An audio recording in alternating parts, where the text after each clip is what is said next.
Captain Dado, FGF. Ayan na. Nagpunta siya ngayon sa DOJ para tingnan yung kasong sinampa sa kanya na inciting to sedition. At marami ring mga supporters na mga kasama niya, na mga FGF din, na mga retired. Ganito ang gobyerno natin. Pag magsasabi tayo ng katotohanan na hindi na natin nagustuhan ang gobyernong bangag, sasampahan na tayo ng inciting to sedition. Ayaw nilang magpaliwanag, ayaw nilang akuin ang kamalian ng gobyerno, kundi tayo na karapatan nating magsasalita ay babanatan tayo. Tayo ang ipapakulong. Ganito ka walang hiya ang gobyernong bangag Marcos Jr. Thank you sa suporta. Puro mga himod puwet ang iba dyan. Meeting kami, 1:30. Represented ako ni Colonel Benedicto Jose, attorney. Lista ako sa PMA, Class 53. Dati sa Provost Marshal. Naku, ang ingay. Si General Torre, Major General Torre, na-promote na, kaka-promote na. Tapos sa CIDG then is represented by Major Pagkatanes na attorney rin from PNP. So, meet kami, sworn in, and then sinabi niya na based sa kanyang pagkalam, yung sinasabi niya, lahat ay tama. Ako naman, ganun din. Sa lahat ng sinasabi ko sa counter affidavit, lahat ay tama. So, pirma-pirma. Now, ang doon, yung fiscal, binibigyan sila na hanggang March 3 na magbigay ng counter na statement. At kung nagbigay sila ng March 3, magbibigay naman kami ng March 17 para magkaroon ng counter din, no? And then from there, para resolve na kung ano yung i-elevate into a case or itatrack yung case. Ano ba yung sinasabi ko?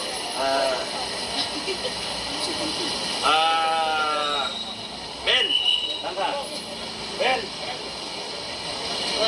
Ben! Jose! Bak! Ipasa mo lang. Picture dito man. Ngayon, nag-specify nag-manifest si General Torre na hindi na kinakailangan mag-submit ng counter affidavit sila doon sa binigay kong affidavit. So, in short, although nandun yung March 3, hihintayin na lang namin yung March 3. Pagka mag-lapse yung March 3, there's no reason for us to go on another counter affidavit sa sabi nila, which binewait na nila March 17. So as far as the PNP is concerned, si General Torre, sige, dito kayo, papasa kayo, dito kayo, papasa kayo. As para sa, mababasa nyo, as far as they are concerned, ano siya, yung, mas strong yung case nila. As far as I'm concerned, walang case, no? Kasi yung sedition, may mga elements yun. If you look at the elements ng sedition, there's got to be a violent na tumultuous activity as a result sa mga pinagsasabi ko. Yung pinagsasabi ko, mga kababayan, is just an expression ng ating freedom of expression. Correct. Walang masama na tumayo ka at sabihin, i-cite mo yung mali ng gobyerno. Walang masama. Tama. Ang konstitusyon natin, ginagaranti yun na we have the right to express ourselves in peaceful gathering.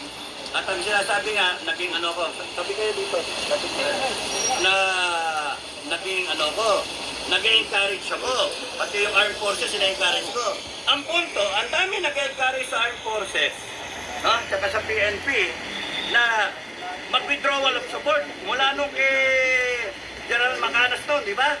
At tungkol kay Martica, kung sino-sino pang vlogger. At merong mga vlogger pa na nagsasabi, lusubin na ang Malacanang. And I was doing them great service na iwasan yung confrontation. Kaya sinasabi ko, huwag kayong lulusok sa Malacanang. Mag-rally kayo kung gusto niyo mag-rally. Walang lulusok sa Malacanang. Kasi kung ako ang commander ng PSG, I will specifically order my troops na rat-rating kayo.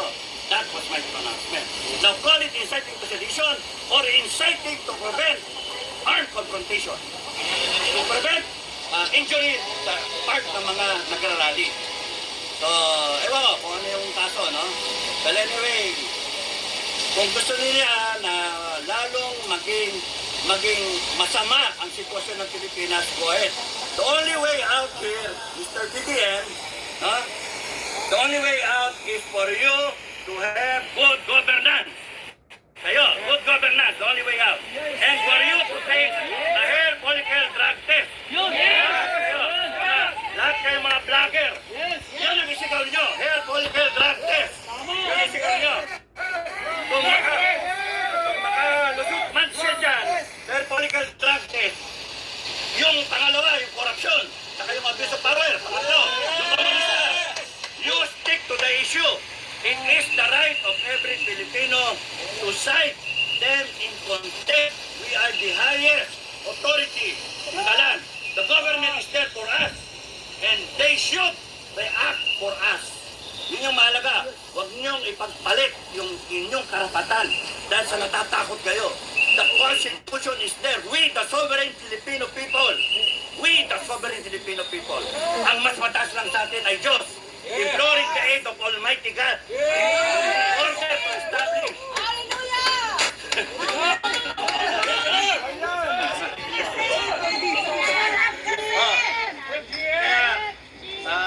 Alam niyo naman yung plans ninyo.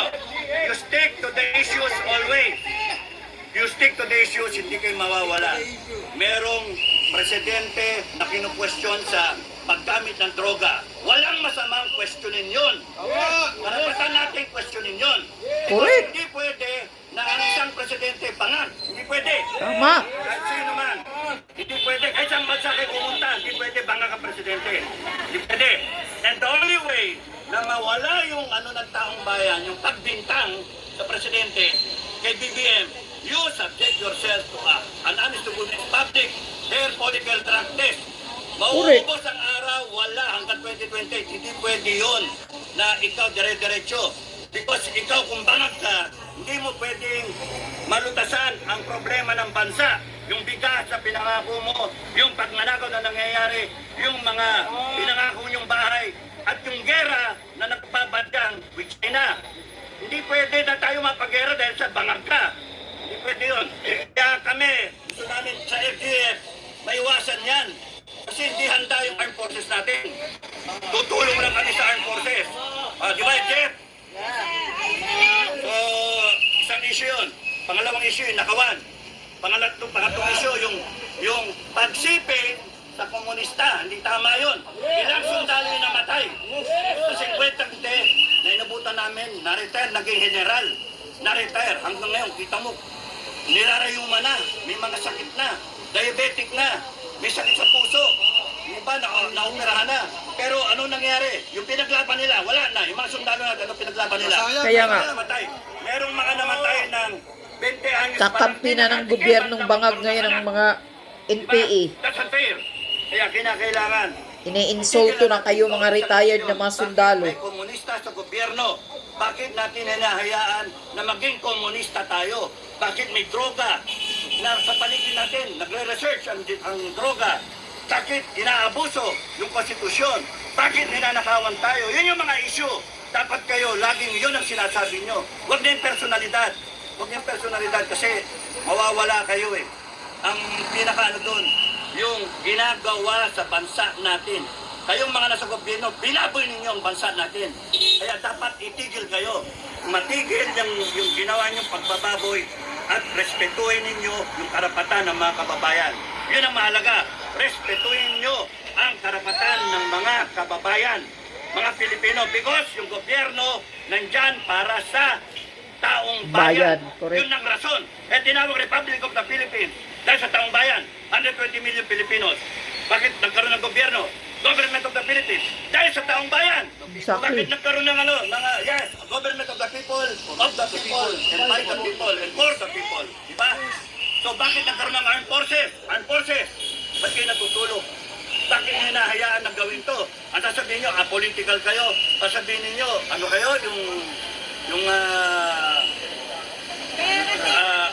yung konstitusyon, dinidepend ninyo. You prove to us na yan ang kung ano yung tama. You uphold the Constitution. The Constitution says explicitly kung ano ang karapatan ng taong bayan. O yun yung mga issue. Stick to the issues. So maraming salamat sa mga suporta. Maraming salamat.